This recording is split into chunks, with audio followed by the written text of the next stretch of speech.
Eu sou Fábio Moitinho, repórter do portal DBO. Sejam bem-vindos, sejam bem-vindas ao DBO Entrevista. Nós recebemos para essa conversa dois executivos da seguradora Mafre. São eles a engenheira agrônoma Kátia Rucco, que é superintendente de seguros agrícolas da Mafre, e o administrador de empresas Daniel Cosma, que é superintendente de seguros patrimonial rural da Mafre. E está conosco também a jornalista Vera Ondei, coordenadora de comunicação digital da DBO. O tema do DBO Entrevista é seguro rural, um importante aliado financeiro do campo para reduzir os riscos de perdas dos produtores. No ano passado, o prêmio do seguro foi de 1,3 bilhão. Dessa conta, o governo federal pagou uma contrapartida de 440 milhões. O recurso beneficiou cerca de 58 mil produtores, assegurando uma área de cerca de 7 milhões de hectares. Mas a participação da pecuária ainda é muito pequena e quase inexpressiva. Das 93 mil apólices emitidas em 2019, apenas 344 foram para cobrir riscos na pecuária. Os executivos da Mafre conversam conosco para saber como a pecuária poderá ter mais protagonismo no mercado de seguros rurais no futuro. A pecuária está muito longe ainda, em termos de seguro rural, está muito aquém do que é a agricultura, né, Kátia? O que é possível para fazer esse mercado se tornar mais relevante? A gente tem um longo caminho a percorrer. Nos seguros agrícolas, a gente tem estimado que mais ou menos 15% da área plantada tem seguro, o que é um percentual baixo quando a gente compara com outros países que já estão mais desenvolvidos no mercado de seguro, como Estados Unidos e Espanha. Quando a gente vai para o pecuário, ele é muito inferior até ao do agrícola. Então, a gente, só para ter uma dimensão de valor, quando a gente pega no acumulado de janeiro até setembro, a gente tem nos seguros agrícolas aproximadamente 2,5 bi em prêmio de seguro para os agrícolas. Quando a gente vai para a realidade do pecuário, a gente está falando em torno de 12 milhões. Então, até a gente falar, o seguro é mais novo no Brasil, e realmente acho que a gente está traçando agora, está percorrendo um caminho de consolidação, de real consolidação. Mas aí, quando a gente até compara o que é pecuário com agrícola, a gente ainda é um mercado que tem um potencial de expansão gigantesco. Um dos motivos, eu acredito, desse mercado ainda em desenvolvimento é porque ele é o mais novo dos produtos. Quando a gente pega os produtos de seguro agrícola, a gente já tem eles desenvolvidos no Brasil há aproximadamente 15 anos, falando de um mercado de seguros privados. Quando a gente vai para o ramo de pecuário, ele é mais novo ainda, a gente está falando aí em aproximadamente 5 anos. Então, a maioria dos produtores, ele realmente não conhece o produto. Quando a gente vai até aplicar treinamento, falar sobre os produtos de seguro existentes, a gente vê que o pecuarista realmente ele não conhece. E quando a gente apresenta, ele fala, nossa, eu não sabia que existia um produto de seguro para isso. Principalmente depois que acontece algum evento catastrófico, como alguns que ocorreram no Centro-Oeste, raio, por exemplo, que pega um número de animais consideráveis. Então, acho que disseminar o seguro pecuário, ele é um papel aí fundamental para o pecuarista ter acesso, ele conhecer o que é o seguro. Você até disse uma coisa, um dado importante, né? O mercado seguro é novo como um todo, e o de pecuária é mais novo ainda, né? Tipo, 5 anos que você faz essa trajetória, né? Então, há um limite de 24 mil eu não sei se é para produtor, é uma faixa de 24 mil e com a subvenção de 35%. Eu não sei se isso também é limitante. O Ministério da Agricultura, ele, para incentivar a contratação de seguro, ele paga uma parte do valor do seguro para o produtor. Então, no caso dos seguros agrícolas, em torno de 25%, no caso do seguro pecuário, para 2020, 40%. Então, se a apólice de seguro do produtor ele deu um valor de R$ 10.000, 40% desse valor quem vai pagar é o governo, como incentivo para a contratação, incentivo para difundir os seguros agrícolas e também como mitigador de risco real aí para a sociedade como um todo. Você tem um impacto em produção que é muito grande, ele não afeta só o produtor, ele acaba afetando a região e afetando toda a cadeia produtiva. Então, o incentivo do Ministério da Agricultura com a subvenção, ele vem dessa forma. E ele é limitado a 24 mil por pecuarista. Então, o pecuarista ele tem 40% do prêmio pago pelo governo federal, limitado a 24 mil. Hoje, eu não vejo que seja um impedimento, até porque a gente não tem muitas apólices de grandes pecuaristas, e até o seguro ele é muito aderente ao pequeno e médio, onde quando 1 a 5 animais morrem, faz uma diferença significativa no, no desenvolvimento da atividade dele. E a maioria deles não atinge esse teto de 24 mil. Então, no meu ponto de vista, acredito que em alguns casos possa ser, mas não é o principal. Ô, Kátia, onde é que está o seguro pecuário hoje, nessa faixa aí de 24 mil reais? Hoje ele é o seguro para rebanho. Existe um seguro também para animal de elite, mas esse número de 12 mil é o seguro de rebanho. Então, o seguro daquele produtor que tem destinado a corte ou a leite. Então, aquele animal que não tem um alto valor, o animal que é o que vai para abate ou do dia a dia dele, lá no caso do gado leiteiro. Daniel, o produtor consegue ver a questão do patrimônio tanto quanto ele vê de animal? Sem dúvida. Talvez hoje eu acho que ele acabe vendo mais a questão das instalações, das benfeitorias do maquinário, até mais do que o próprio rebanho, né? É um mercado que vem crescendo bastante, né? Tem uma importância significativa, é um mercado que produz aí, por ano aproximadamente 1,5 bi de prêmio, né? A exposição de risco que a gente tem, só para que vocês tenham uma ideia, supera 36 bilhões de reais. Então, a gente está falando de seguro de trator, seguro de colheitadeiras, seguro enfim, de todas as benfeitorias aí que fazem parte de uma propriedade rural. Quando o produtor vai pedir um seguro, ele faz um seguro global ou ele pode fazer máquina, ou pode fazer só instalações, ou pode fazer... E por que ele faz esse tipo... Por que ele faz essa escolha, na visão de vocês? Tá. Na verdade, a Mafra, ela oferece alguns tipos de contratação. Então, ele pode fazer uma contratação total, né? Então, todos os riscos que fazem parte ali da propriedade, lógico que tem algumas características específicas de aceitação, né? Que eu acho que não é nem o caso de entrar aqui no mérito, mas, enfim, é o que a gente chama de contratação total, onde ele informa o valor do risco e a gente normalmente faz uma vistoria para avaliar e entender de que forma aquilo ali está composto. Existe também a contratação por item. Então, muitas vezes ele quer contratar um galpão específico, não quer contratar a casa-sede ou a de funcionário, então ele segue mais nessa linha da contratação por item das benfeitorias. E quando a gente fala de maquinário, aí sim, ele tem que informar cada uma das máquinas, né? Elas são identificadas. Então, um trator, uma colheitadeira, enfim, uma adubadeira, calcareadeira, enfim, qualquer um dos equipamentos que ele queira contratar, ele informa. A gente aceita mais de 250 tipos de equipamentos, itens, né, que a gente chama distintos.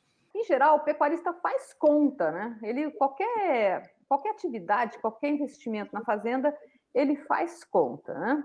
Onde é que pega hoje para que esse número não evolua? Que a gente precisa identificar realmente aonde está o gap. O que a gente aponta é a falta de conhecimento, e o outro é que o produtor ele deixa para avaliar o risco depois do evento, ou no caso, quando aconteceu no vizinho, quando acontece mais próximo dele. Então, o seguro pecuário, ele basicamente ele cobre a vida do animal. Então, se o animal ele vir a morrer, seja por raio, por incêndio, por ataque, mordedura de animal, mordedura de cobra, por exemplo, ou doenças, as doenças não epidêmicas, o seguro ele cobre. Então, a parte da produção é inerente à atividade. Alguns animais eles morrerem por doença, ou então por picada de cobra, até raio. O grande problema é quando isso acontece em grande escala. Então, aí, quando a gente fala de raio, é o evento principal, onde chega a morrer, 30, 40 cabeças de uma só vez. Se o produtor ele não conta com uma proteção, ele está muito exposto. Alguns deixam a atividade rural por conta disso. Então, quando a gente leva esse tipo de informação e quando acontece próximo a ele para ver o quão é real o risco, né? O quanto está próximo isso que aconteceu com o vizinho, que pode acontecer com ele também. Então, esse tipo de informação, esse tipo de acesso à informação, ele é importante. É claro que o custo ele sempre é avaliado e sempre é falado, mas é essa conta que ele tem que fazer. Se eu perder, no caso, 30 animais, o quanto isso vai me custar e o quanto eu pagaria de seguro durante 10 anos com essa perda que eu tive em um. Então, é mais ou menos como seguro de vida, né? Então, é importante ter, mas a gente nunca quer usar. Então, o pecuário, ele funciona da mesma forma. No mundo de seguros envolve risco, né? Como que é essa faixa do risco pecuário? Com seguros agrícolas, que é vinculado única e exclusivamente a evento climático, você tem anos de anos melhores, de clima melhor, e anos de climas não tão bons. Então, seca no Rio Grande do Sul, etc. Quando você pega o seguro pecuário, ele é um risco um pouco mais linear. Então, o quão aquele animal ele está sujeito a uma doença. É um risco real do pecuarista hoje. Acho que todos os animais eles estão sujeitos, principalmente quando você vai para o gado leiteiro, eles estão sujeitos aí a ter alguma doença que esse animal venha a morrer. Há um produtor de corte que cria pasto. O quão real é o risco de raio para ele, pensando que o Brasil é o país que mais cai raio no mundo. Então, existe um risco linear e não é uma sinistralidade, né? A gente chama de sinistralidade. Não é uma sinistralidade baixa, é uma sinistralidade mediana. Para o pecuarista, e a gente já viu e tem aí diversos depoimentos de produtores que não saíram da atividade porque contavam com seguro, de tão danoso que foi o impacto para ele de algum evento específico, seja uma doença que acabou pegando aí num grande número de animais, ou num evento mais de larga escala, como o raio ou um incêndio. O que a gente pode falar em termos de apólice? O pecuarista é importante que ele tenha um conhecimento do rebanho dele. Então, o número de animais, qual que é a categoria animal que ele está e como que é o fluxo de entrada e de saída do animal. Acho mais fácil isso para o leiteiro, para o de corte ele precisa ter um controle real. E também a precificação correta. O seguro, nem o seguro pecuário, nenhum dos outros seguros rurais, ele visa o produtor ter lucro em caso de acionamento do seguro. Então, não é esse o objetivo, e sim ele cobrir os custos que ele teve, no caso da morte do animal. Então, esse entendimento do objetivo do seguro ele é extremamente importante. Então, o produtor, ele ter esse conhecimento e ele passar para a seguradora essas informações corretas, uma que ajuda a ele não pagar um custo absurdo de seguro. Então, chega uma proposta de seguro ali para ele com custo que é um absurdo, porque talvez ele esteja superestimando o custo do animal dele, etc.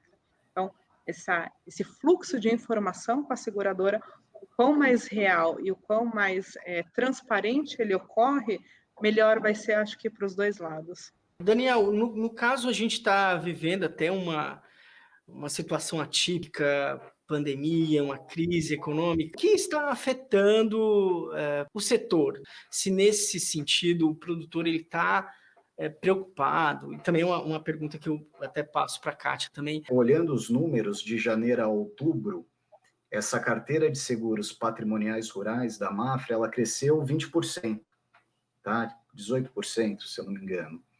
É um crescimento significativo e que demonstra aí o interesse, a força, a potência do agronegócio, né? Uma carteira que tem um potencial enorme de crescimento. Quando a gente fala dos seguros agrícolas, a gente na Mafre vê um crescimento próximo a 35%. Quando a gente fala em um crescimento próximo a 35%, é um crescimento muito significativo. A gente vê diversos fatores para isso ter ocorrido. Acho que um deles é o incentivo que o Ministério da Agricultura vem dando para os seguros rurais. Então, com incentivo não só em relação ao aumento da subvenção, mas também em levar informação para o produtor. Então, toda a dinâmica que ele faz com os monitores de seguro, que levam acesso à informação ao produtor, e também para colocar os produtos de seguro existentes na mídia, então, de forma que o produtor ele tenha cada vez mais acesso. Além disso, acho que a alta do dólar e a insegurança do produtor, ele também incentivou muito a proteção, o produtor buscar esse tipo de proteção, né? Bom, você pega o milho valendo o preço que está valendo, histórico, aí, o valor histórico, quando você tem uma perda de um animal, aí, 2 animais, é uma diferença muito maior, porque o arroba tá custando caro, né? Ele tá num valor bem expressivo. Tem uma tríade de temas, que é segurança do alimento, segurança alimentar, né? E saudabilidade, né? Vem num pacote, né? Então, segurança do alimento e segurança alimentar tem muito a ver também com essa parte do seguro. Como é que vocês veem o futuro depois dessa pandemia? A gente vê com um futuro não distante, né, um futuro próximo, aonde o seguro ele realmente ele vai ser um mitigador de risco real, não só para a agricultura, mas para a pecuária.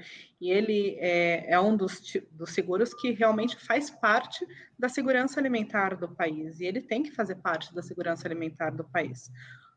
Quando você tem um impacto, seja climático ou não, na agricultura muito grande, ele afeta em cadeia, a cadeia inteira de produção, né? Então, falar, mas o produtor ele foi afetado. Mas não foi só o produtor que foi afetado, foi o produtor que foi afetado, foi a concessionária que vende máquinas e equipamentos agrícolas que foi afetado, foi o mercadinho da região que foi afetado. Então, ele afeta o município inteiro. Ele afeta não só o município, né? Ele afeta a cadeia do agronegócio como um todo. Então, quando a gente tem um mitigador de risco real na base, que é no produtor, isso beneficia não só o produtor, beneficia também a cadeia inteira do agronegócio, chegando até na cidade, né? Não só do agronegócio. Então, quando a gente olha para esse mercado e olha aonde a gente está e o futuro que a gente tem pela frente, a gente está traçando hoje esse caminho. Então, hoje a gente está construindo esse futuro. Com o apoio que a gente tem tido, não só do Ministério, mas de todas as entidades ligadas ao agronegócio, a gente vê que a gente está caminhando para consolidar o seguro como um dos principais mitigadores de risco da agricultura. O ano passado foi também um período muito histórico, né? Isso também teve um reflexo muito grande, já começou no ano passado? No ano passado, o Ministério ele anunciou esse valor adicional para 2020. Então, em 2019, foi trabalhado com um valor próximo a 480 milhões, e em 2020, com esse valor próximo a 1 bi. Então, um aumento significativo que impulsiona e traz uma segurança para o produtor muito grande, então uma tranquilidade para ele adquirir o seguro muito maior.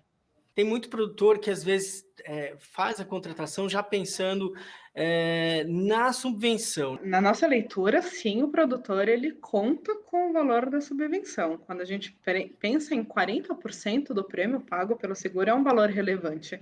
Então, quando o produtor ele tem essa segurança que vai ter, que não vai ter esse custo mais para frente, ele na conta que ele faz, e sempre faz conta, né, o seguro ele fica muito mais atrativo do que sem os 40% da subvenção. Então, incentiva sim a procura do pecuarista por seguro. E eu acho que uma informação importante, até para deixar claro, o que é a subvenção, ela é direcionada ao seguro agrícola e pecuário. Os seguros patrimoniais rurais, eles não têm subvenção, tá? Quando o produtor faz hedge, né? Ou seja, ele empacota boa parte do risco, né, do seu negócio no hedge, ele automaticamente pode se esquecer do seguro, já está ali, já estou protegido tal, e isso tira a necessidade dele de pensar no seguro ou não? É justamente o contrário. No meu ponto de vista, é justamente o contrário, porque quando ele tem o hedge, ele já tem o risco de preço, né, garantido. Então, um dos riscos dele é ok. Só que o risco de produção mesmo, o risco de ter uma doença que ataque o rebanho dele, mesmo que ele esteja vendido a um preço alto, esse risco o hedge não cobre. Então, é aonde entra o seguro pecuário, é aonde entra a importância do seguro nessa cadeia, né? Então, um complementa o outro e um, de forma nenhuma, anula o outro. E quanto maior o preço que ele conseguiu vender, maior a preocupação dele de dar tudo certo com a produção, de ele não ter nenhum desvio aí, um raio, uma doença, uma picada de cobra, qualquer animal que ele perca no meio do caminho, o risco financeiro dele, ele tá correndo, né? O produtor também acha isso? Ou ele compactua com a sua opinião? Sim, tanto que quando o preço está alto, essa procura ela aumenta, porque ele já está vendido a um preço alto, né? Então, quando você tem aí um preço um pouco mais baixo, ele não se preocupa tanto com a proteção, ou ainda não tem a cultura de se preocupar tanto com a proteção. Acho que futuramente vai ter, mas hoje não. Hoje a gente vê uma procura muito maior quando você tem um preço alto. Então, hedge e seguro são irmãos siameses, é isso? Isso mesmo. São ferramentas de gestão de risco, né?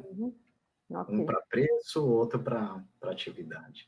Hoje a gente fala muito em pecuária, agricultura 4.0, o que vocês estão agregando dessa nova tecnologia justamente para facilitar, para tornar até o seguro mais barato para o produtor.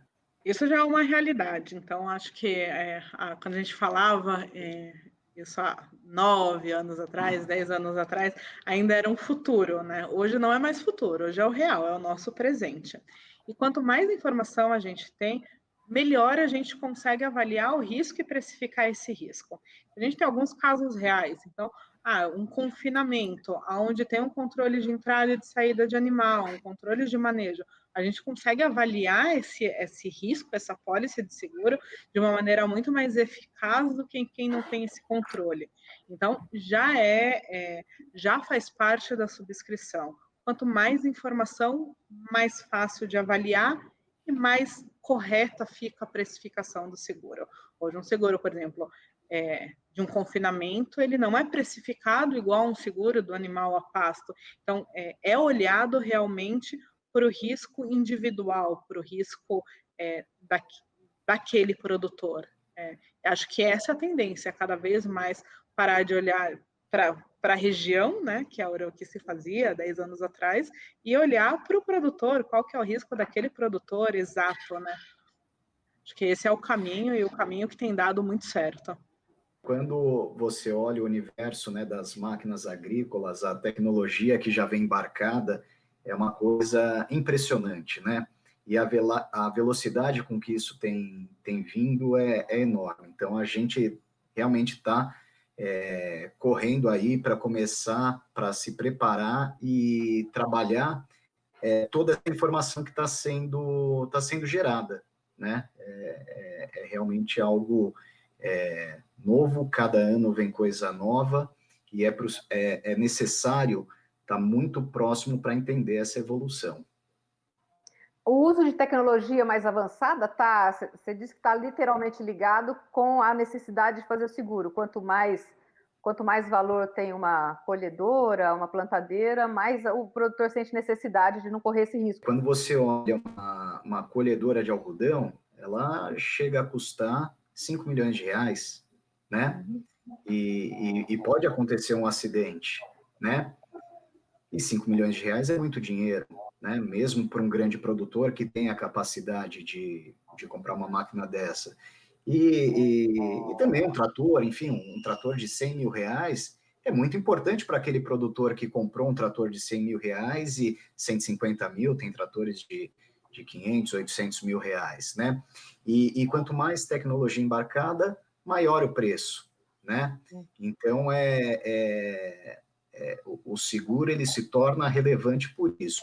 E com relação à informação que essas máquinas elas trazem, né? Essas informações, elas nos dizem, nos orientam, nos ajudam a entender melhor as características desse risco e até desenhar produtos novos. Eu acho que é mais ou menos esse o momento que a gente está agora, de desenhar produtos novos para atender essas máquinas com uma tecnologia enorme, né, embarcada. É possível o produtor pensar num seguro até mais longo, não só para uma safra, mas para um ciclo de safra, pensando até na pecuária, assim, tipo, eu quero um seguro até mais longo. Olhando o universo de máquinas, a gente trabalha assim com a possibilidade de se contratar o seguro por mais de um ano, né?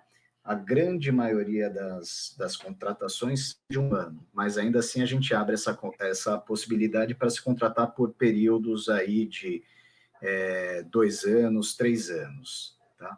É algo muito pontual, muito pontual. Normalmente essa demanda vem quando é uma máquina mais nova, a pessoa compra a máquina e já faz o seguro ali por um período maior e tem um benefício de um desconto por essa contratação que a gente chama de plurianual. Para o seguro pecuário, ele faz sentido, acho que muito mais para o rebanho leiteiro, onde é um rebanho que é permanente, né? Tem um longo prazo, pelo menos. Quando você fala no seguro de corte, ele altera muito a característica de acordo com o lote, né? Então, o ideal é que daí seja feito por lote mesmo e não por mais de um ano. O que é importante que o pecuarista tenha em mente? Ele tem que comunicar à seguradora qualquer compra de animal ou qualquer venda de animal, para que o rebanho dele, ao longo de todo esse período, ele seja realmente o que está na propriedade, né? Ele não contrata a pólice uma vez, altera toda a característica do rebanho e não comunica à seguradora. Por exemplo, eu contratei um seguro, eu não fiz sinistro, até pensando num seguro de carro, por exemplo, que eu não utilizei a minha franquia. A gente pode pensar a mesma coisa para um seguro pecuário. Olha, ele vem de um histórico que não tem o sinistro, isso melhora o preço. Quando a gente fala dos seguros, não só os agrícolas, mas os pecuários, cada ciclo ele é diferente do outro. Então, você não pode levar um comparativo tão próximo a um seguro de automóvel, por exemplo, que é muito da característica do condutor e não realmente climático, que ele não tem ele não tem controle nenhum, né? Então, se o rebanho ele passa por um período, por exemplo, onde ele tem uma incidência de doença, o que a gente sempre fala? Não é culpa dele. Então, não é que quem não teve vai ter o desconto, é que quem teve acaba sendo penalizado. E daí, para não acontecer isso, a gente não costuma ter esses descontos por não ter tido sinistro, né? No patrimonial rural, a gente sim trabalha com descontos em renovação. Então, tem clientes que estão há bastante tempo com a gente e por conta dessas renovações sucessivas e a não ocorrência de sinistro, a gente concede descontos. Agora, também há que se considerar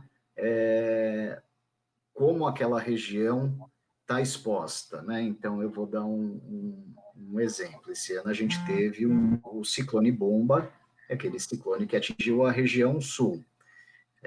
Nem todos os clientes foram atingidos, mas a região, sim, foi atingida. Isso altera a nossa precificação, né? E, consequentemente, a oferta, enfim, as contratações que vão ocorrer.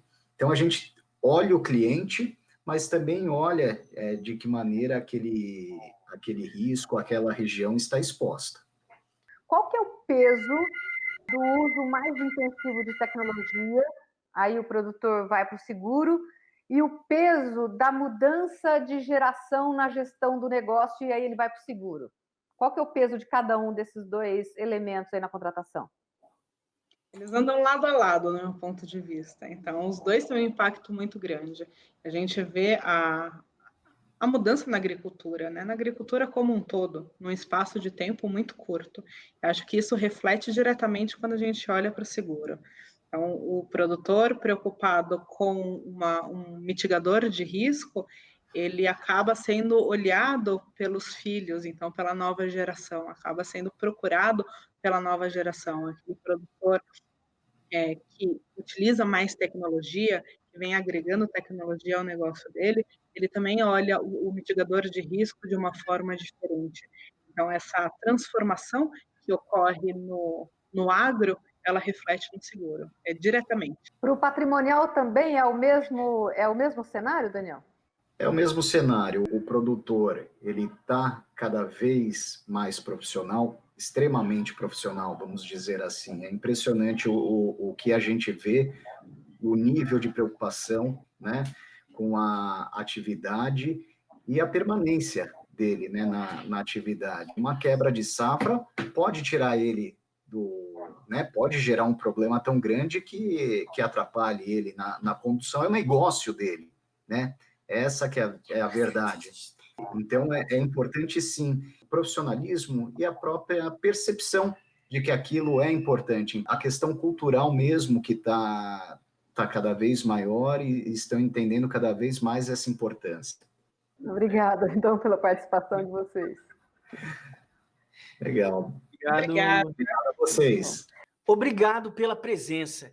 Lembrando que esse conteúdo fica disponível no nosso site portaldbo.com.br e nas nossas redes sociais. Você pode assistir novamente, compartilhar com seus amigos fazendeiros, técnicos, consultores e com a equipe de sua fazenda. Até o próximo DBO Entrevista. Impresso ou digital? Se você quer o melhor conteúdo para a pecuária, fique com os dois. Tenha sempre seus exemplares da DBO à disposição, no escritório, na caminhonete ou ao alcance de seus colaboradores na fazenda. DBO é fonte de conhecimento, com suas reportagens de campo, matérias, artigos e análises de mercado. Além de tudo isso, DBO tem vários especiais ao longo do ano. Instalações, suplementação, confinamento, reprodução e genética e o especial de pastagem. Todo esse conteúdo também pode estar à disposição do assinante em qualquer lugar em versão digital.